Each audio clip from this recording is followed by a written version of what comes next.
Magandang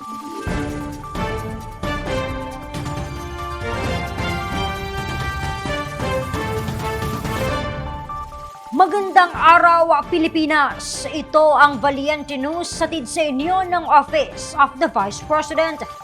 Nakatanggap ng 15,000 pesos livelihood grant ang isang nanay mula sa Cagayan de Oro City. Ang kanyang mga pinasok na negosyo, alamin natin sa ulat na ito. Maliban sa pinagkakaabalaang sari-sari store, nagtitinda rin ng mga ready-to-wear ang 32 years old at taga Marawi City na si Alha Pima. Kwento niya, nagdesisyon silang magpamilya na lumipat sa Cagayan de Oro City upang mas mapalapit sa kanyang mga magulang. Dito naman sa Barangay Balulang, Cagayan de Oro City, makikita ang kanyang tindahan. Nag-online selling ako before.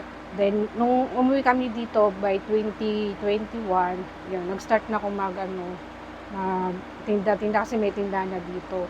Yung parents ko kasi, dito sila kasi nag-work. So, pumunta kami dito. Then, yung mga kapatid ko din, dito din sila nag-aaral.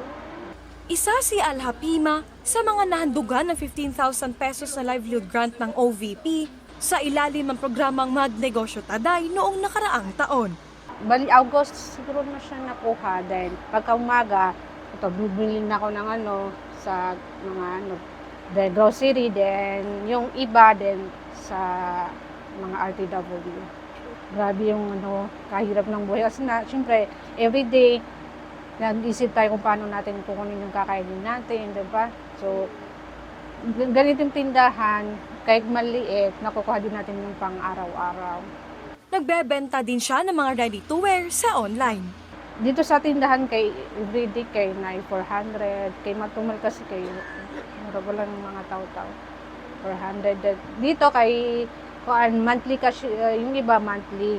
Pero ang tinutubo ko by eBay kay 200. Binibili ko din ng items pang rolling para dagdag kita.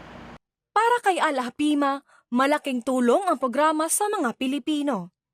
Napakalaking po kasi malaking dagdag po kasi yun sa negosyo namin. Saka nung natanggap ko yun, napayak ako talaga kasi sabi ko, nadagdagan na yung ko, pangbili ng mga items. So malaking dagdag sa di ba? Sa ngayon, plano niyang dagdagan ang kanyang binebenta lalo't papalapit na ang Ramadan. Magdagdag kami ng actually sa this coming Ramadan, lalagyan namin ito ng katong mga snacks. Kasi pag every 7 PM kay mag-pray. Then syempre pag gawas ng mga tao, gutom na sila, so para may snack na. Yun yung plano namin. At saka dinagdagan namin ng Xerox at saka printer kasi meron din kami. Sa kabila ng kanyang pagiging abala sa negosyo, naglalaan pa rin ng oras si Alha Pima upang makapagturo sa isang madrasa school sa CDO. Mula rito sa Cagayan de Oro City, ako po si Jera Gomez. Lahat para sa Diyos, bayan at pamilyang Pilipino. Valiente News.